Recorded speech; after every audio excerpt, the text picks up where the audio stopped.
नमस्कार दोस्तों।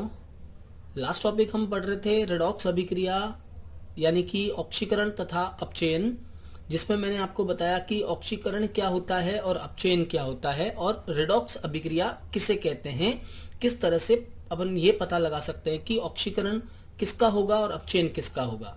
इस लेक्चर को वापस देखने के लिए आप आई बटन को क्लिक कीजिए। आज हम आगे पढ़ते हैं ऑक्सीकारक और अपचायक क्या होते हैं, ऑक्सीडाइजिंग एजेंट और रिड्यूसिंग एजेंट। टॉपिक को आगे बढ़ाने से पहले मैं आपको सवाल बताता हूं किस तरह से पूछते हैं।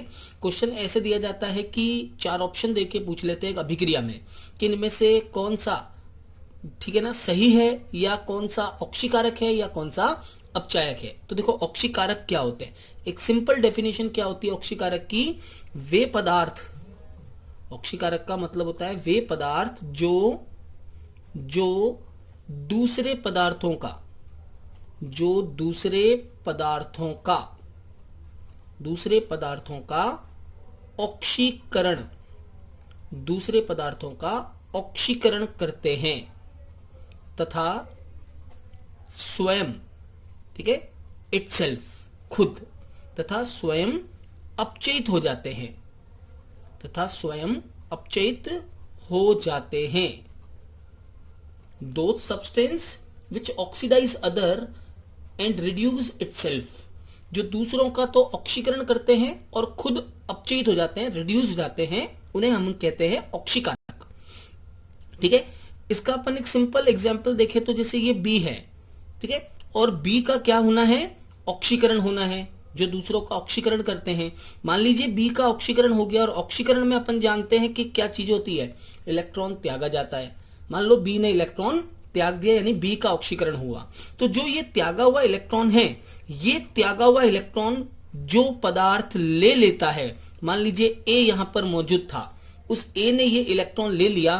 दूसरे शब्दों में अपन ये कह सकते हैं कि इस ए ने बी का ऑक्सीकरण कर दिया, इसके त्यागे हुए इलेक्ट्रॉन को ले लिया। इसका मतलब यहां पर ए क्या है आपका, ए आपका ऑक्सीकारक, ऑक्सीडाइजिंग एजेंट है। बात समझ में आ गई। तो ये दूसरों का ऑक्सीकरण करते हैं और खुद उसका त्यागा हुआ इलेक्ट्रॉन ले लेते हैं। तो अपन दूसरे शब्दों में ये भी कह सकते हैं कि ऑक्सीकारक क्या होते हैं, ऑक्सीकारक वे पदार्थ होते हैं जो इलेक्ट्रॉन ग्रहण करते हैं। ठीक है, ये इलेक्ट्रॉन ग्रहण करते हैं,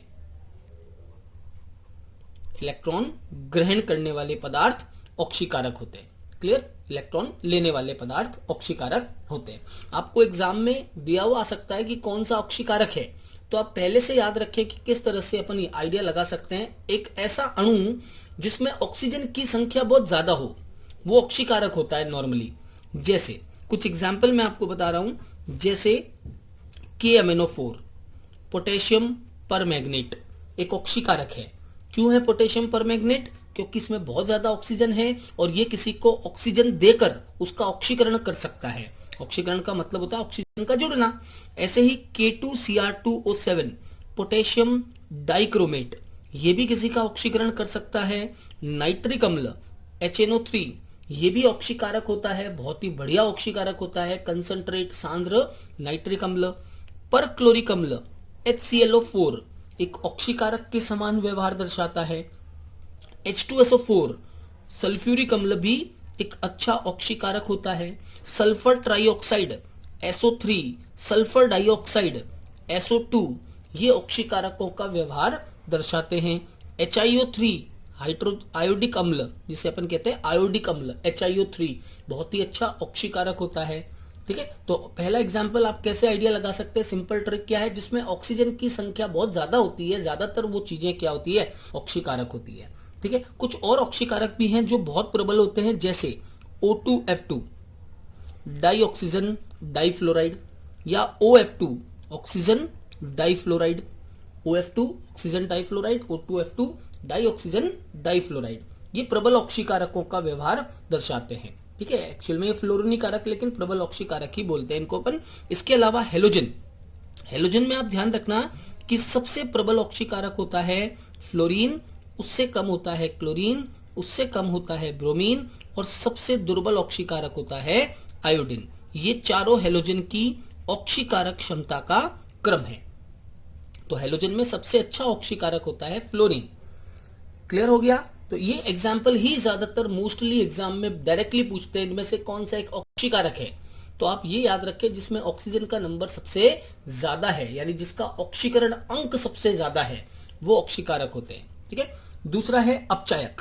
देखिए अपचायक क्या होते हैं, इसका उल्टा कर दीजिए। उल्टा मीन्स वे पदार्थ जो दूसरे पदार्थों का अपचयन करते हैं और खुद क्या हो जाएंगे, और स्वयं जो है वो ऑक्सीकृत हो जाते हैं, इटसेल्फ ऑक्सीकृत हो जाते हैं, अपचायक कहलाते हैं। ठीक है, अपचायक कहलाते हैं। तो सिंपल डेफिनेशन है, वे पदार्थ, दो substance which reduce other and itself oxidize are called reducing agent। उनको अपन बोलते हैं अपचायक। अपचायक का मतलब ये है जैसे किसी चीज का अपचयन हो रहा है, मान लीजिए ए है, अपचयन का मतलब अपन सब जानते हैं इलेक्ट्रॉन ग्रहण करना। ठीक है, तो ये ए इलेक्ट्रॉन ग्रहण कर रहा है और जब ग्रहण करता है तो माइनस चार्ज आता है, ये मैं आपको पहले बता चुका हूं। तो ए इलेक्ट्रॉन ग्रहण करके ए माइनस बना रहा है, मतलब ये अपचयन अभिक्रिया है। अब बात आती है कि ये इलेक्ट्रॉन दिया किसने। मान लीजिए ये इलेक्ट्रॉन किसने दिया, बी ने दिया, है ना। बी ये इलेक्ट्रॉन दे रहा है अपना, इसका मतलब बी इसका अपना इलेक्ट्रॉन इसको देकर इसका अपचयन कर रहा है। तो अपन कहेंगे यहां पर बी क्या है, यहां पर बी रिड्यूसिंग एजेंट है। रिड्यूसिंग एजेंट का मतलब अपचायक है जो ए को अपचयित होने के लिए मजबूर कर रहा है। बात समझ में आ गई। तो ये थोड़े से ट्रिकी है, ध्यान रखना। आप यूं समझ लीजिए, ऑक्सीकरण का उल्टा होता है ऑक्सीकारक। ऑक्सीकरण का क्या मतलब होता है, इलेक्ट्रॉन त्यागना, जबकि ऑक्सीकारक का होता है इलेक्ट्रॉन ग्रहण करना। वैसे ही अपचयन का मतलब होता है इलेक्ट्रॉन त्यागना। अपचयन मतलब इलेक्ट्रॉन त्यागना। ठीक है, इलेक्ट्रॉन का त्यागना अपचयन होता है। अपचायक क्या होते हैं, अपचायक वो होते हैं जो इलेक्ट्रॉन ग्रहण करते हैं। बात समझ आ गई। जो इलेक्ट्रॉन त्यागते हैं। अपचयन का मतलब होता है इलेक्ट्रॉन ग्रहण करना और अपचायक का मतलब होता है इलेक्ट्रॉन त्यागना। तो जो इलेक्ट्रॉन त्यागते हैं वो अपचायक होते हैं। अब कुछ एग्जाम्पल आपको इसमें भी याद रखने हैं, कौन कौन अपचायक होते हैं। तो ध्यान रखना, चार ऑप्शन में से अगर कोई धातु दिख जाए तो आंख बंद करके कहना कि ये अपचायक है। तो आप यूं कह सकते हैं, सभी धातुएं, ऑल मेटल्स। जो भी धातु आपके दिमाग में आ रही हो वो एक अपचायक होती है, जैसे कि सिल्वर, गोल्ड, प्लेटिनम, है ना, जिंक।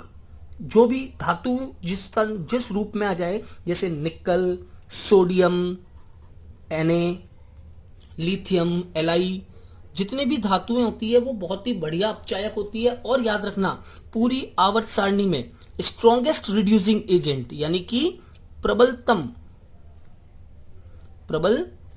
अपचायक कौन है। तो आवर्त सारणी में प्रबलतम अपचायक पीरियोडिक टेबल में स्ट्रॉन्गेस्ट रिड्यूसिंग एजेंट होता है लिथियम। और प्रबलतम ऑक्सीकारक कौन है, अगर ये पूछ ले तो ध्यान रखना, प्रबलतम ऑक्सीकारक होता है फ्लोरीन। पीरियोडिक टेबल में सबसे प्रबलतम, आवर्त सारणी में प्रबलतम ऑक्सीकारक होता है फ्लोरीन, और ऑक्सीकारक होता है फ्लोरीन, और प्रबलतम अपचायक होता है लिथियम। ठीक है, ये मैं पीरियोडिक टेबल आवर्त सारणी पढ़ाते वक्त आपको बताऊंगा इनके कारण क्या हैं।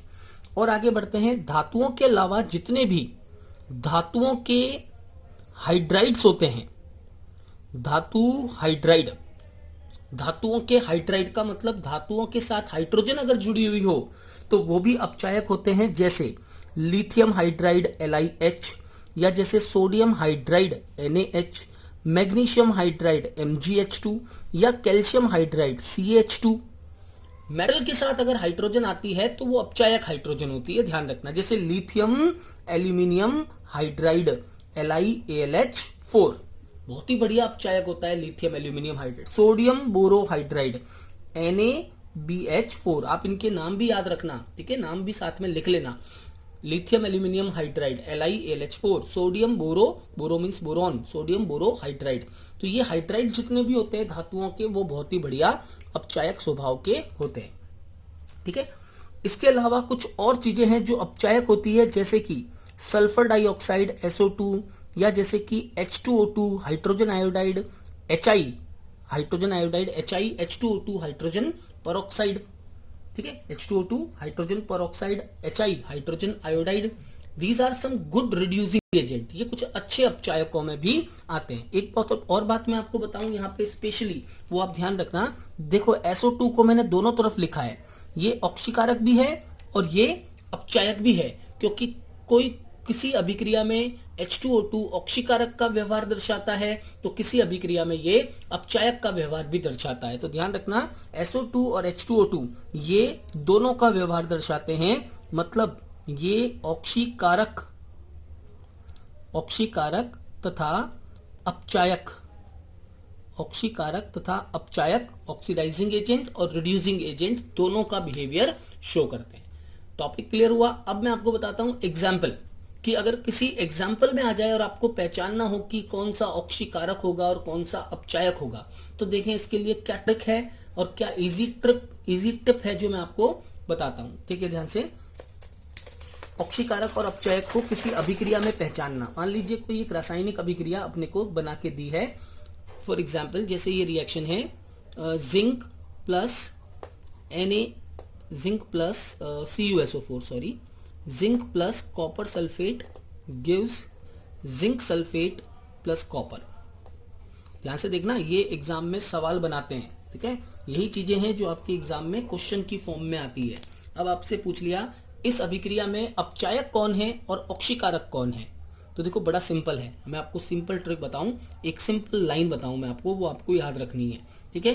कि जिस चीज का या जिस पदार्थ का लिख देता हूं मैं, जिस पदार्थ का ऑक्सीकरण होता है, ऐसे याद रखना, इजी याद रह जाएगा, ऑक्सीकरण होता है वह अपचायक होता है, बस वह अपचायक होता है। इजी ट्रिक, एकदम इजीली। जिसका ऑक्सीडेशन होगा वो एक रिड्यूसिंग एजेंट होगा। इसके आगे कहानी खत्म है। चाहे कोई भी एग्जाम्पल आ जाए, आप ये ट्रिक बिठा देना, उसमें आपको ऑक्सीकारक अपचायक मिल जाएंगे। जैसे ऊपर वाली अभिक्रिया देखो आप, इस अभिक्रिया में जिंक किस में बदल रहा है, पहले भी पढ़ चुके हैं, जिंक +2 में। इसका मतलब इस अभिक्रिया में जिंक से जिंक +2 बनने का मतलब क्या हुआ, जिंक का ऑक्सीकरण हो रहा है, यही कहेंगे अपन। इस अभिक्रिया में जिंक का क्या हो रहा है, ऑक्सीकरण। देखो मैं चारों बातों को क्लियरली लिख रहा हूं ताकि आपको कंफ्यूजन न हो। अभी मैंने लिखा है ऑक्सीकरण, न कि ऑक्सीकारक। जिंक का ऑक्सीकरण हो रहा है और कॉपर सल्फेट CuSO4 का क्या हो रहा है, या कॉपर का इसमें क्या हो रहा है, अपचयन हो रहा है, रिडक्शन हो रहा है, ठीक है। अब बात करते हैं ऑक्सीकारक कौन है। तो मैंने ऊपर ट्रिक में क्या लिखा है, जिस पदार्थ का ऑक्सीकरण होता है वो अपचायक होता है। मतलब जिंक का ऑक्सीकरण हो रहा है, इसका मतलब जिंक यहां पे क्या होगा, जिंक यहां पर अपचायक होगा, रिड्यूसिंग एजेंट होगा।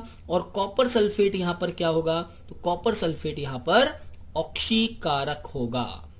Clear, oxidising agent. देखो बड़ा इजीली, एकदम आसानी से पहचान सकते हैं ऑक्सीकारक और अपचायक को। चाहे कैसा ही भारी से भारी, टिपिकल से टिपिकल एग्जाम्पल आ जाए, आप इसको यूज करना, आपको ऑक्सीकारक और अपचायक मिल जाएंगे। मैं आपको एक और एग्जाम्पल बताता हूं, जैसे जो अपन पहले पढ़े, मैं उन्हीं एग्जाम्पल को वापस बता रहा हूं। FeCl2 plus SnCl4 gives FeCl3 plus SnCl2, ठीक है। रिएक्शन को बैलेंस नहीं किया है, मैंने नॉर्मल वे में लिखा है। बैलेंस आप चाहें तो कर लीजिएगा, इसको कोई दिक्कत नहीं है, इजीली बैलेंस हो जाएगी। अब देखो इस अभिक्रिया में अगर अपन देखें तो यहां पर 2 Cl हटेंगे तो Fe पे +2 आएगा, और यहां से 3 Cl हटेंगे तो Fe पे +3 आएगा। अपन जानते हैं कि धन संयोजकता में क्या हो रही है, वृद्धि, पॉजिटिव वैलेंसी इंक्रीज। और जब धन संयोजकता में वृद्धि होती है तो अपन उससे क्या कहते हैं, अपन उससे कहते हैं ऑक्सीकरण, ऑक्सीडेशन। यानी यहां पे FeCl2, यहां पर क्या हो रहा है, FeCl2 का ऑक्सीकरण हो रहा है।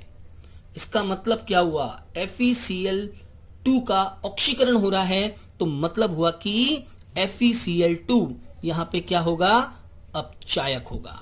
समझ में आ गई बात, यहां पे FeCl2 अपचायक होगा। ये आपके लिए इजी ट्रिक।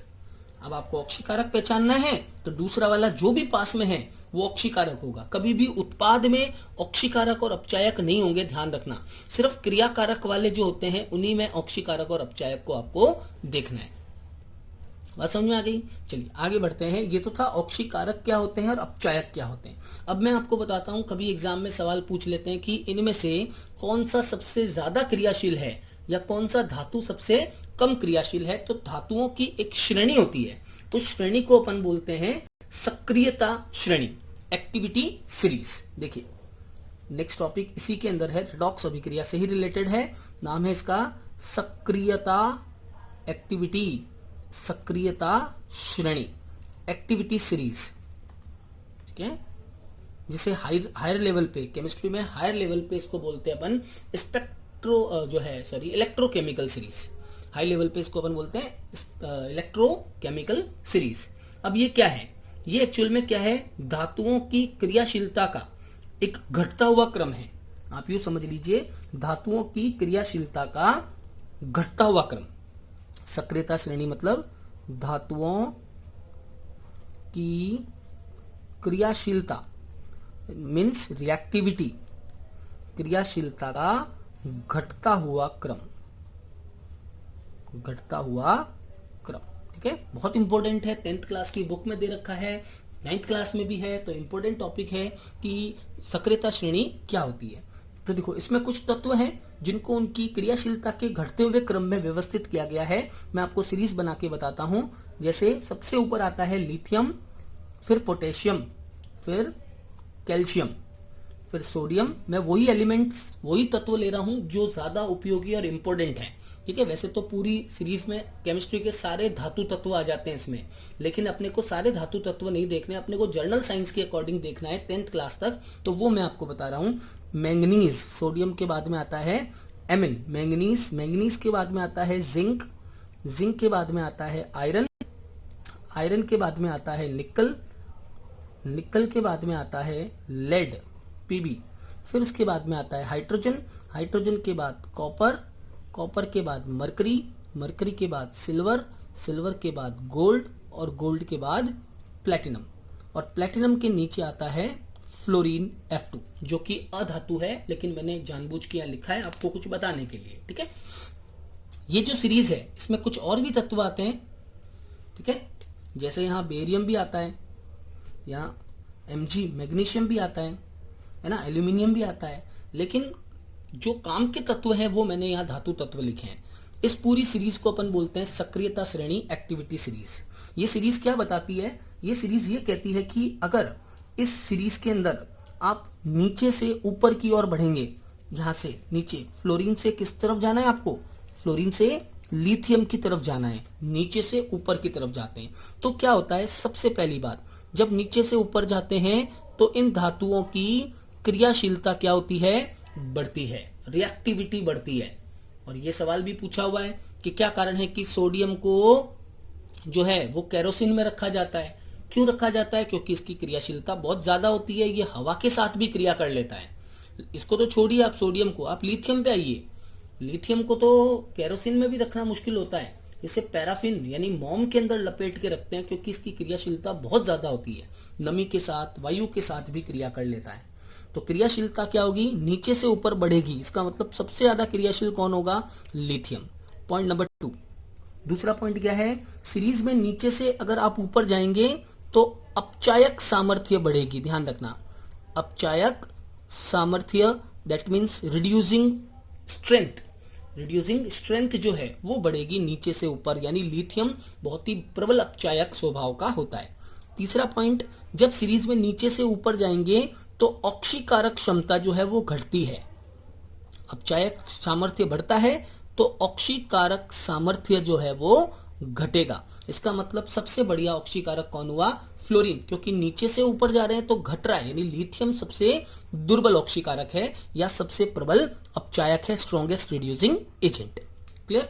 पॉइंट नंबर 4, जब आप सीरीज में नीचे से ऊपर की ओर जाते हैं तो ध्यान रखना, जो ऊपर वाला तत्व है वो नीचे वाले तत्व को, लिख देता हूं उसके लिए भी, सीरीज में जो ऊपर स्थित तत्व नीचे स्थित तत्व को स्थित तत्व को क्या कर सकता है भैया, प्रतिस्थापित कर सकता है, प्रतिस्थापित कर सकता है।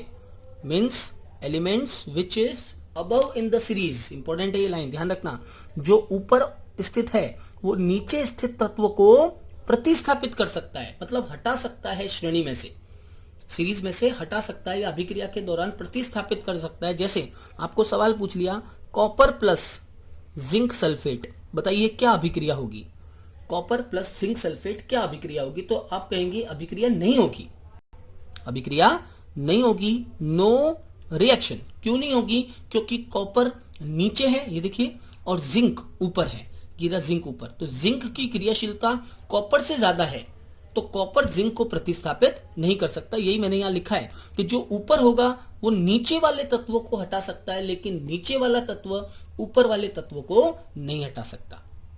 इसीलिए अपन अभिक्रिया लिखते वक्त क्या लिखते हैं, अभिक्रिया लिखते वक्त अपन ये लिखते हैं जिंक प्लस कॉपर सल्फेट, तो अभिक्रिया होगी, क्योंकि जिंक की क्रियाशीलता कॉपर से ज्यादा है, तो रिएक्शन पॉसिबल है, जिंक सल्फेट प्लस कॉपर बनेगा, तब रिएक्शन पॉसिबल है, अदरवाइज पॉसिबल नहीं है। बात समझ में आई। पॉइंट नंबर फिफ्थ पॉइंट कहता है कि जो तत्व हाइड्रोजन के ऊपर है, देखो हाइड्रोजन को मैं मार्क कर देता हूं, ये हाइड्रोजन है, ठीक है, बीच में आ रहा है, नीचे वाले तत्व आप याद रख सकते हो ऐसे, छाप CHAAP, छाप, छाप means copper, mercury, silver, gold, platinum, छाप, ठीक है। तो ये जो हाइड्रोजन के जो नीचे तत्व हैं ये, और ये ऊपर वाले हाइड्रोजन के ऊपर है, ठीक है। जो हाइड्रोजन के ऊपर तत्व हैं मतलब उनकी क्रियाशीलता हाइड्रोजन से क्या हुई, ज्यादा हुई, तो जो हाइड्रोजन के ऊपर हैं यानी H के ऊपर वाले तत्व, ठीक है, अम्ल से, जो अम्ल होता है उस अम्ल से हाइड्रोजन गैस विस्थापित कर सकते हैं, हाइड्रोजन गैस विस्थापित कर सकते हैं। बड़ा इंटरेस्टिंग और इंपॉर्टेंट पॉइंट है ये, मतलब जो तत्व हाइड्रोजन के ऊपर हैं केवल वही तत्व हाइड्रोजन गैस को निष्कासित कर सकते हैं अम्ल में से। Elements which above the hydrogen can displace the hydrogen gas from acid, जो हाइड्रोजन के नीचे हैं उनमें इतनी क्षमता नहीं होती है कि वो किसी अम्ल में से हाइड्रोजन गैस को निकाल सके। बात समझ में आ गई। तो जो हाइड्रोजन के ऊपर वाले एलिमेंट है सिर्फ ये, यानी अगर आप अम्ल, कोई भी अम्ल मैंने लिया, जैसे मैं इसको, इस पॉइंट को मैं यहाँ पे एग्जाम्पलीफाई करके बताता हूँ आपको। देखिए मान लीजिए आपके पास दो तत्व है, दो तरह के पात्र हैं, ये पहला पात्र, ये दूसरा पात्र, ठीक है। पहला पात्र बना हुआ है जिंक का और दूसरा पात्र बना हुआ है सिल्वर का, चांदी का। दोनों में ही क्या भरा हुआ है, HCl भरा हुआ है, हाइड्रोक्लोरिक अम्ल। इसमें भी HCl भरा हुआ है और इसमें भी हाइड्रोक्लोरिक अम्ल HCl भरा हुआ है। क्या होगा अगर मैं HCl को यानी हाइड्रोक्लोरिक अम्ल को जिंक और चांदी के पात्रों में अलग अलग रखूं, तो जो जिंक का पात्र है मतलब हाइड्रोजन के ऊपर है, देखिए जिंक, तो यहां से अम्ल में से कौन सी गैस बाहर आ जाएगी, हाइड्रोजन गैस बाहर आ जाएगी। और ये धातुओं का मुख्य लक्षण होता है, ध्यान रखना, धातुओं को पहचानने का मेन जो मुख्य अभिक्रिया है वो क्या है, धातु अम्लों के साथ अभिक्रिया कर, metals react with acid and displace the hydrogen gas, अम्ल से अभिक्रिया कर हाइड्रोजन गैस निष्कासित करते हैं।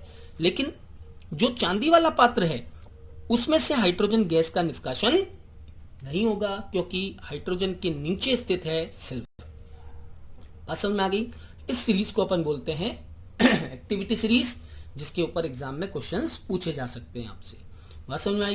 तो ये टॉपिक जो है इसका नाम था रेडॉक्स रिएक्शंस, उपापचयन अभिक्रियाएं क्या होती है। इससे रिलेटेड एक आखिरी पॉइंट जो RS मेंस में भी काफी हेल्पफुल है और 10th लेवल पे भी दिया हुआ है, और वो टॉपिक रेडॉक्स का ही है, उसका नाम है कोरोजन या संक्षारण क्या होता है। चलिए आगे बढ़ते हैं। रेडॉक्स का लास्ट टॉपिक है, 10th क्लास की बुक में दे रखा टॉपिक है, जिसका नाम है कोरोजन। कोरोजन या हिंदी में अपन इसे कहते हैं संक्षारण, संक्षारण, ठीक है। कोरोजन क्या होता है, किसे कहते हैं और किस प्रकार से सवाल पूछ सकते हैं। देखें कोरोजन का क्या मतलब होता है। कोरोजन का एक सिंपल मतलब होता है ये कि जैसे मान लीजिए कोई धातु है, सपोज दैट ये कोई धातु है, चाहे वो लोहा है या एल्यूमिनियम है या कोई भी है, ठीक है। ये धातु जो है प्योर स्टेट में है, मतलब कि शुद्ध अवस्था में है। धातु है शुद्ध अवस्था में है, प्योर स्टेट में है। और इस धातु के चारों तरफ, ये हवा में पड़ा हुआ है, तो इसके चारों तरफ क्या होगा, कार्बन डाइऑक्साइड होगा, जल वाष्प होगी, वाटर वेपर होगी, भाई जल वाष्प होगी। कुछ कुछ एरिया ऐसे होते हैं जहां गाड़ियां ज्यादा चलती है, तो H2S भी उसके आसपास खूब सारी होगी, है ना। कुछ जगहों पे क्या, ज्यादातर जगहों पे उस धातु के चारों तरफ क्या मौजूद है, ऑक्सीजन मौजूद है ना। और कई एरिया में या इंडस्ट्रियल एरिया में HCl धातु के चारों तरफ मौजूद हो सकती है। सल्फर डाइऑक्साइड जो कि गाड़ियों के धुएं में होती है, सल्फर डाइऑक्साइड भी हो सकती है। कहने का मतलब है ये सब कारक जो हैं ये एक शुद्ध धातु को किस में बदल देते हैं, एक शुद्ध धातु को अशुद्ध धातु में, इम्प्योर मेटल में बदल देते हैं। इस शुद्ध धातु का वातावरणीय कारकों से अशुद्ध धातु में बदलना क्या कहलाता है, संचारण कहलाता है। तो ये संचारण की एक सिंपल सी परिभाषा हो गई। क्या होता है संचारण? संचारण का मतलब होता है किसी शुद्ध धातु का, किसी प्योर मेटल शुद्ध धातु का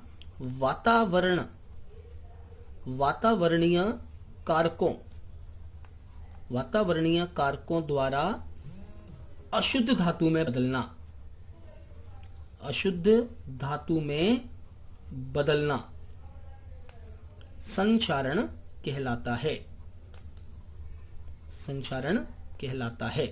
ठीक है, तो संचारण का मतलब होता है एक प्योर मेटल का इम्प्योर मेटल में बदलना, एक शुद्ध धातु का अशुद्ध धातु में बदलना। किसके द्वारा? Environmental factors.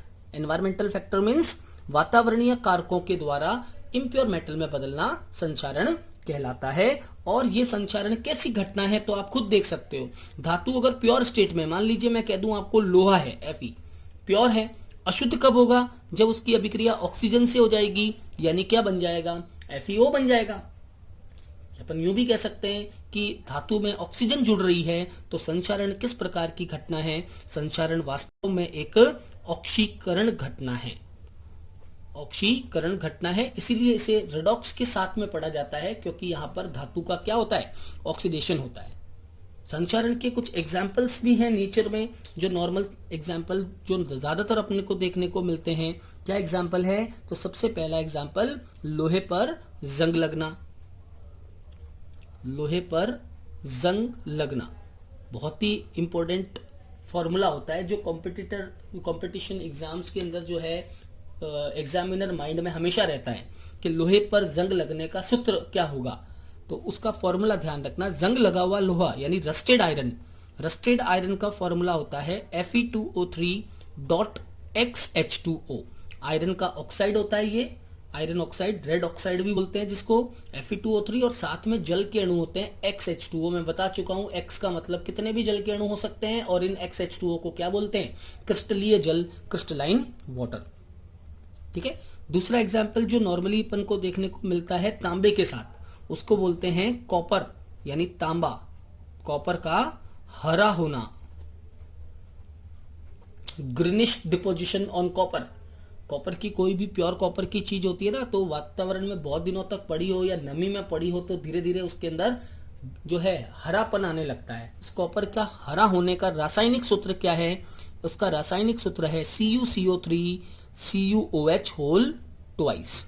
कॉपर कार्बोनेट और कॉपर हाइड्रोक्साइड, जिसका एक और नाम होता है जिसे अपन मेलेकाइट ग्रीन भी कहते हैं। तो ये भी ध्यान रखना, मेलेकाइट ग्रीन का रासायनिक सूत्र होगा। तो मेलेकाइट ग्रीन होता है कॉपर कार्बोनेट और कॉपर हाइड्रोक्साइड। ठीक है। इसी प्रकार का एक एग्जाम्पल चांदी के साथ भी होता है। हालांकि चांदी का संचारण यानी करोजन बहुत ही कम होता है, लेकिन फिर भी कभी कभी चांदी जो है वो काली पड़ जाती है। Ag2S सिल्वर सल्फाइड बनने की वजह से चांदी का काला, है ना, चांदी जो है, चांदी का काला पड़ना या काला हो जाना, ब्लैक डिपोजिशन ऑन सिल्वर। ये संचारण के कुछ मुख्य उदाहरण हैं जो ज्यादातर अपने को लाइफ में नॉर्मल जो केमिस्ट्री अराउंड अस है उसमें देखने को मिलते हैं। चलिए, संचारण से रिलेटेड कुछ बातें मैं आपको बताऊं, जिसमें 2-3 बातें आप इंपोर्टेंटली दिमाग में हमेशा फीड रखना कि कुछ धातुएं जैसे कि सिल्वर, गोल्ड और प्लेटिनम, ये 3 धातुएं ऐसी है, सिल्वर, गोल्ड, प्लेटिनम, जिन्हें हम एक और नाम देते हैं, इन्हें उत्कृष्ट धातुएं, नोबल मेटल्स भी बोलते हैं। ठीक है, नोबल मेटल्स, उत्कृष्ट धातुएं भी कहते हैं। इन तीनों का संचारण नहीं होता है, संचारण नहीं होता है, ध्यान देना। सर आप कहेंगे सर अभी आपने लिखा चांदी का काला होना, लेकिन मैंने यहाँ पे साफ साफ बोला कि ये बहुत ही कम अमाउंट में होता है, माइन्यूट अमाउंट में होता है, जिसको नेग्लेक्ट मान लेते हैं। इसलिए कहते हैं कि इन 3 तत्वों का संचारण नहीं होता है, ये कोरोजन फ्री होते हैं। ठीक है, अगर किसी धातु का संचारण की कंडीशन में आपको बताऊं तो ध्यान रखना, अगर वायु में नमी की उपस्थिति, अगर वायुमंडल में नमी ज्यादा है, ठीक है, मॉइस्चर ज्यादा है, लवणीय जल, अगर आपका धातु लवणीय जल यानी समुद्रीय जल में पड़ा है, सेलाइन वाटर, नमक वाले पानी में, नमकीन पानी में है, सेलाइन वाटर, या ऐसी जगह पे है जहां पर CO2 की सांद्रता बहुत ज्यादा है, CO2 की कंसंट्रेशन ज्यादा है, सांद्रता ज्यादा है, इन तीनों कंडीशन में धातुओं का संचारण ज्यादा होता है, संचारण अधिक होता है। ठीक है, तो धातु के संचारण के ज्यादा होने या संचारण होने की शर्तें क्या है, वहां होगा जहां पर चारों ओर जो है नमी ज्यादा होगी, या कार्बन डाइऑक्साइड ज्यादा होगा, या जल लवणीय होगा। ठीक है, आखिरी बात संचारण से रिलेटेड कि संचारण को कैसे रोका जा सकता है। तो संचारण को रोकने के लिए कुछ उपाय हैं। संचारण को अगर आपको रोकना है तो रोकने के लिए क्या कर सकते हैं, रोकने के लिए धातु पर किसका लेपन करना है, धातु की सतह पर। ठीक है, 3-4 बातें हैं। धातु की सतह पर या तो आप क्या लगाएं, तेल लगाने से उसके ऊपर नमी या जल नहीं ठहरेगा और जिससे संचारण कम हो जाएगा, या धातु की सतह पर अपन क्या लगा सकते हैं, ग्रीस लगा दो, स्नेहक जिसे अपन कहते हैं ल्यूब्रिकेंट, रेड ऑक्साइड का लेपन कर दो, रेड ऑक्साइड जो लेप आता है, या अपन कह सकते हैं इसको पेंट, रेड ऑक्साइड पेंट, ये जो है इनका लेपन करके संचारण को रोका जा सकता है। और उसके अलावा संचारण को रोकने के लिए क्या करते हैं, लोहे की जो चद्दर या परत होती है उसके ऊपर जिंक की परत को चढ़ा दिया जाता है, जिसे गैल्वेनीकरण कहते हैं। मोस्ट इंपोर्टेंट क्वेश्चन आज का, last point and the most important question, कि संचारण को रोकने के लिए क्या करते हैं, लोहे की सतह पर, Fe की सतह पर जिंक का